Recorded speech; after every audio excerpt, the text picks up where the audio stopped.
I made 6 obstacle courses that get harder every single round, and today I'm going to pit all 82 brawlers head to head to find out which one walks away as the 2024 champion. And speaking of champion, today's sponsor is the champion of smartphones. The all-new Samsung Galaxy Z Fold 6 is here. Now, I've been using it for the past week, and it is awesome. This phone can do it all, but one of the things that I love the most is the screen size. I mean, sure, you can play it on the outside screen, which is similar in size to a normal slab phone, but playing a game like Brawl Stars is so much better on the bigger screen. Once you open it up, it makes it much easier to not only hit shots, but to see everything that's happening on the screen. Now, if you have an older device, you know that games these days can struggle to run smoothly on them. However, that's not the case here, as the Snapdragon Gen 3 chip makes everything super smooth and fast, so you can play your games anywhere and not sacrifice on performance. With the Z Fold 6, you can multitask as well, running up to 3 apps at the same time. The Galaxy Z Fold 6 also has a host of amazing AI features with useful things like sketch to image. With this, you don't have to be an amazing artist to get amazing results. I should know because I can't draw. See something cool and you want to know what it is? Well, you can find out in an instant using Circle to Search with Google. Can your phone do that? I mean, if not, you might want to go check out what the Galaxy Z Fold 6 has to offer by clicking the link in the description below. Big thanks to Samsung for sponsoring today's video.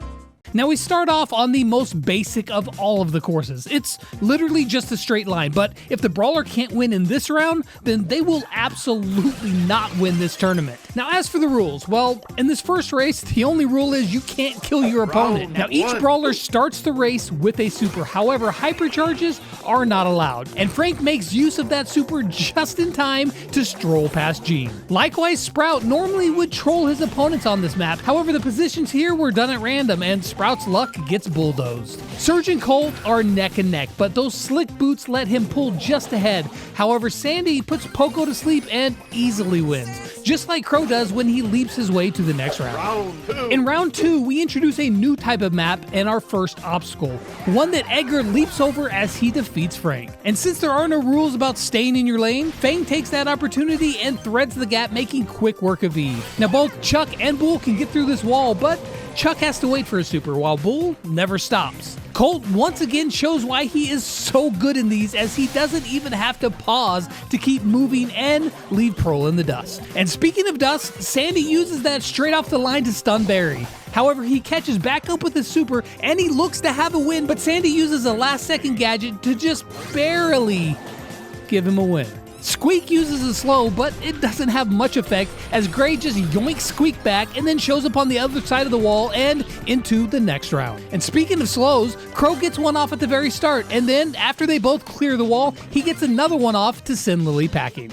Now neither Mandy nor Belle can get her over the wall, but Mandy does have a slow, and she makes good use of it, putting her ahead of Belle. I mean, come on. I had to. So in our first bracket, moving into the third round, we have some familiar favorites and some that we don't normally see as well. Also in this round, we have another object that's added, and that's power cube boxes. Now, you'll notice that there is green gas after each box. The brawlers cannot pass this smoke until they open the boxes, and while both Edgar and Fang have the speed, Edgar's ability to pierce all the boxes lead to him having a dominant victory over Fang, meaning he will face the winner of Colt versus Bull. Now, I'd like to say this one was close, but no. Colt absolutely shreds the walls and the boxes at the same time, and he adds a silver bullet to the mix to take out the second wall as well. All the while, Bull sits there struggling one box at a time. Now for the next one, we see Sandy versus Gray, and while Gray doesn't have to run around the wall, Sandy is able to bust open all the boxes at once, which gives him a decisive lead that turns into a win and puts him against the winner of Crow versus Mandy. Now Mandy starts off the match with a big super, taking out half of the health of the boxes while Crow leaps over the wall. Now she follows it up with another piercing gadget shot that brings the boxes down even further while Crow struggles to break them. Now by the time he finally gets them all down, his lead has been completely erased and he never gets it back as Mandy moves on. Now in round 4 of bracket 1, we have two favorites facing off. Colt versus Edgar. Now this map sees the addition of 2 new obstacles. First, there are skulls, which the contestants have to contend with, but also a new type of wall. Now these dirt walls are different from the box walls we've already seen. Players cannot jump over them, nor can they break them. They have to go around them, and Edgar struggles with the skulls, but he leaps over them and makes quick work of the boxes. Now, on the other side, Colt makes use of his super to break boxes and walls, and he erases Edgar's lead, but his superior box open ability brings it back and gives him enough to win by a comfortable margin. Now, on the other side of the bracket, Sandy stuns Mandy to start the race and starts getting chip damage with the super, but Mandy unleashes her own super with a great angle to hit both sets of boxes. But it's just not enough, as Sandy's pierce damage carries him to the next round to face Edgar, where we'll see a new map that combines all of the elements from these races. Now, Sandy starts off things with a stun once again, which, of course, Edgar disapproves of, but it doesn't really affect him too much as he leaps over the walls, smashes the boxes, and in the process ends Sandy's underdog run, putting Edgar as the first brawler to reach the Final Four. Now moving down a bracket and back to race 1, where we eliminate the brawlers who just can't compete here. Now our first race is a close one, as Rosa uses gadgets to gain ever so slight of an advantage over Tara, but she uses that super at the last second to pull Rosa back and kick her out of the competition.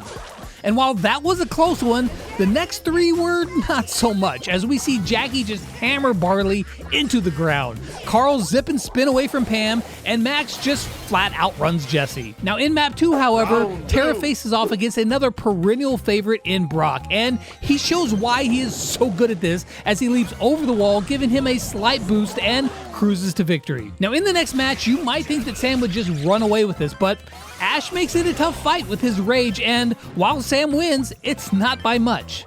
Now this is Kit's first time ever in this tournament, and Jackie may be fast with her gadget, but Kit leaps over the wall, easily defeating the foul-mouthed construction worker. Next up, we have Hank and Lou facing off, and Hank gets a quick slow on Lou, but slow? Well, that's Lou's specialty, as he freezes him and then throws down an ice patch. This slows down Hank enough to let Lou pull ahead and on to the next round. Now in the next pairing, both Janet and Carl have extreme movement speed, and it's a really close race as Janet flies while Carl spins and glides his way there. However, Janet gets there just first and moves on. The next one, though, is not as close, as Griff blows up a wall, leaving Gus in the dust. Larry and Lori also appear for the first time in these tournaments, and while he does make good use of his gadget, Max is just too fast and edges out the win. And our last match on this map, we have Byron and Maisie. Now Byron can't win a 1v1 in those videos, and he doesn't fare much better here, as Maisie has gadgets to propel her to a victory. Now moving into the next round of 8, we see Brock facing off against Sam. Brock opens with the super on the boxes and then hops over the wall, but Sam is hot on his heels with that extra speed and his splash damage. Now, they both take the pad, but Brock gets there slightly ahead, and a few shots later, he rockets himself into the next round. In the next match, we have Lou facing off against Kit, as Kit jumps over the wall and gets to work on the boxes, and he tries his best to avoid the patch of ice, but eventually, Lou freezes him. He gives Lou the thumbs up before taking out the next set of boxes, and then decides that Lou's jump pad is probably better than his own, and he vaults himself to the next round. Now Griff does a lot of damage, but he only has one wall break, while Janet can gadget over multiple walls and splash all of the boxes at once. Griff tries to make it close, but Janet proves to be too strong here. Now in our final matchup in this round, we have Maisie up against Max, and while Max gets to the boxes first, Maisie uses her super to deal damage to all of the boxes. However, those constant shots from Max get through the boxes first, and she never lets up on her lead and moves on. In the next matchup and map, the newcomer Kit meets the veteran and 2022 Brawl Wars champion in Brock. Now both deal with these skulls rather easily, and Brock drops the rocket rain on all 4 boxes, taking them out before jumping to the boxes, but Kit is one step ahead and reaches the jump pad first. Now Brock's able to damage the last set of boxes from afar, but Kit's able to get through them first, knocking out the former champion and moving on to face the winner of Janet versus Max. Now Janet immediately takes flight, avoiding all of these skulls, and gets a couple bombs on target before dropping down in the perfect placement. Now up top, Max has to work her way through them, but she does so quickly. Even with the speed, she isn't able to cover the ground like Janet, and by the time she breaks the first set of boxes, Janet is getting through the last spot, and Janet easily defeats Max. So that means that the winner of Kit and Janet will move on to face Edgar in the final four. Janet immediately starts getting early damage on the end boxes as Kit makes a sprint to leap over some walls, and he gets to the boxes first, but Janet's range closes the gap, and a quick jump over the wall puts her well ahead while Kit is running to catch up. And while Kit is running to catch up, Janet flies away with victory and on to the final four.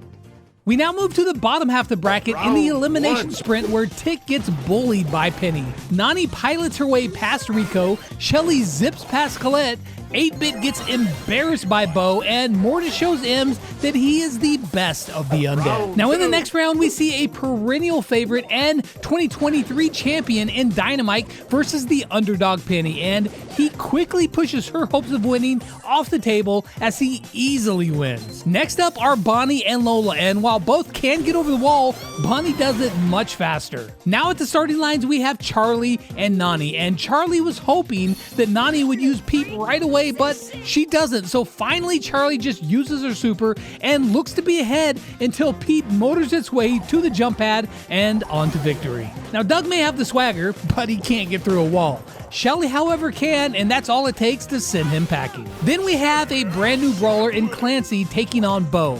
Clancy has dashes and he tries to make the most of it, but Bo's tripwire wins the match for him. Now our next two opponents are Chester and Grom, and while technically Grom can make it through the wall with a very specific super, and trust me, we tried to make it happen, like we really tried.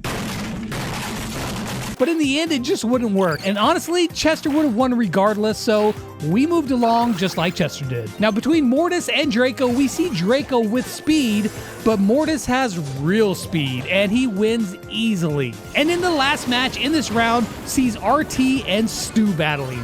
While RT is fast, Stu can break a wall, and that's all it takes to come out on top. Moving into the next round, we have an insane miner versus a child stuntman, and Bonnie gets the first laugh as she fires herself off before the stun can even land. Dynamite takes out the boxes easy before taunting her a bit and finishing off his last boxes just like he finished off Bonnie's hopes of moving on. Nani starts off the next matchup versus Shelly by using Peep to get to the boxes quick, and while her superior damage breaks boxes faster, her reload speed is really slow.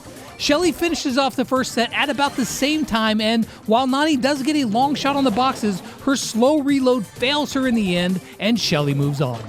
Now between Bo and Chester, they both get extra value out of their supers at the start. However, Bo deals splash damage and gets to the second set of boxes quicker than Chester, giving him the advantage and the win. And then in our last matchup in round 2, the speedster Mortis and Stu face off. And while Stu breaks through the wall, Mortis gets early damage with his super. However, this is where it all falls apart for Stu, as his lack of box breaking backfires on him and he loses it, and it's not even close. Now Shelly has gotten much further than she normally does, but here she's up against a former champ, and while she puts up a fight, Mike's ability to hit all the boxes and hop over all of the walls proves to be just too much. Next up, we have Bo versus Mortis. Bo gets a good start on the skulls and then uses his super plus his tripwire to blow those boxes up. However, on the top side, Mortis uses his super as well to splash all of the boxes. As Bo is heading up the stretch to the jump pad, Mortis is already in the air and finishing off those boxes before Bo can, which means Mortis moves on. So in the final round in this bracket, we see the two mortal enemies face off. Mike starts by fully breaking the boxes at the end and then hopping over a wall while Mortis quickly moves through them. They both get through the first boxes at about the same time, but Mike gets a clutch stun onto Mortis. He blows up the wall and then makes a dash for the end. On the other side, Mortis is doing his best to keep up, but Mike reaches the end first, booting Mortis out of the race. That means that Mike is the third brawler to reach the final four, and he will face off against whoever wins this last bracket. Now, in the elimination round of the last bracket, Daryl rolls over to Leon's lane and slows him down for a clutch win. However, Gale launches himself over the slow, and then Spike can barely move with Gale's freezing snow. He had no comment after his loss. BB just flat out runs Piper with ease, and Nita gets a stun off in time to propel her to victory. Now Daryl was able to swap lanes and slow Leon in the first round, but here in the second round, El Primo is having none of it as he suplexes him back and moves on. Meg decides to race without her mech as she gets a slight speed boost, and it proves to be just enough to get the win over Otis. Now Gale was able to control Spike, but against Miko, one super isn't enough to contain this monkey as he hops his way to victory. And while Cordelius could have just hopped over the wall, he decided to put his opponent in the Shadow Realm before putting her away. In the elimination round, BB was fast, but Melody has 3 dashes to get around the wall. She does get hit with the slow, but it's not nearly enough to keep her from winning. The next matchup is Buster versus Buzz, and Buster can only watch as Buzz hooks the wall and leaves Buster drowning in his own tears. Another newcomer in Angelo faces off against Nita, and he leaps over the wall while Nita has to run around it, giving him an easy win. And in our last match in the first round, Willow squares off against Ruffs. Ruffs quickly breaks the wall with his super, but Willow then unleashes a super of her own, mind controlling him back towards the start. And this gives her a slight lead, but it doesn't last long as Ruffs still has a clear path to the end and into the next round. Moving on to the next map, El Primo faces off against Meg, and I wish that I could tell you that this was a close race, but no, it wasn't. El Primo absolutely obliterates Meg and moves on. Miko and Cordelius are up next, and these two newcomers both get over the wall quickly, but Miko's star power allows him to shred these boxes with ease.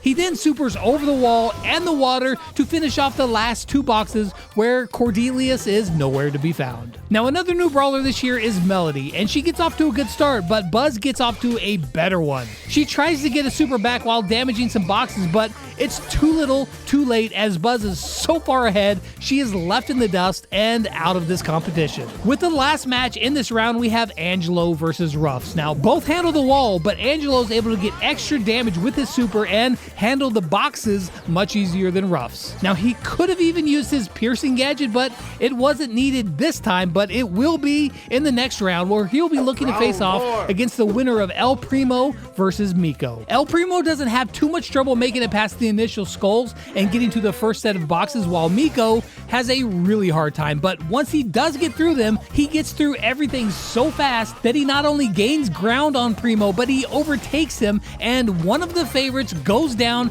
to the new monkey on the block. Next, there is Buzz versus Angelo, and while Buzz slowly makes his way through the skulls, Angelo readies his pierce shot and deals massive damage to all of the boxes. He then just glides over the water to the jump pad where he sees Buzz coming up and hooking himself across the water to gain that ground back.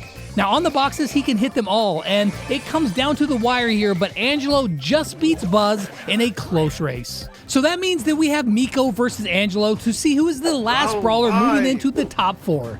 At the start, Miko hops over the water to get some extra damage on those boxes, and Angelo does the same while hovering on top of the water. Angelo also gets some extra super damage on the first set of boxes and readies a pierce shot for the boxes hidden behind the wall. However, Miko just hops his way over to them. Angelo has to get one more shot in before heading down while we see Miko gadgeting over the last set of skulls. However, Angelo is just out in front, which means he wins and is the last brawler making it to the final 4. With only 4 brawlers left, we head into a brand new map where we see 2 winners from the top bracket face off. Now right out of the gate, Edgar uses his first super to leap over and destroy the boxes, but Janet doesn't even have to as she just reaches them from afar. Then she skips the entire jump pad and path, electing to fly over the top of the water while Edgar is forced to take the scenic route, getting up to the last set of boxes. Janet is able to finish off the last set of boxes and even helps Edgar with his before launching herself to victory. Now on the other side of the bracket, we have Dynamite versus Angelo, and once again we see these brawlers rip through the boxes fast. However, Mike has to hop his way over the path, and Angelo simply hovers to the other side. Mike is able to destroy the boxes quickly, but once again, just like the last match, Angelo is able to take the portal and finish off the last set of boxes well ahead of Mike, where his first time in this tournament, he beats a reigning champ and moves on to the finals. So then, we started with 82 brawlers and now only 2 remain. For Angelo, it's his first time in this competition, but for Janet, it's her first time making it this far. This last map was designed to eliminate as much cheese as possible. Now, both brawlers start off with the same idea. They hop over a wall to start breaking the boxes. After that, Janet avoids the spike maze with a gadget, and on the other side, Angelo does, well, what Angelo does. After that, she gadgets downward to gain some ground, and up top, Angelo is keeping the race close as well. Janet had been saving her super for this moment, and with a last flight up, she skips all of the walls and lands right next to the final boxes. And she almost gets them completely broken before Angelo finally shows up. And that means that Janet is the champion of 2024. Seems unfair since I'm rocket-powered. Oh, and also, Dynamite shredded Edgar in the consolation round, giving him 3rd place. Something.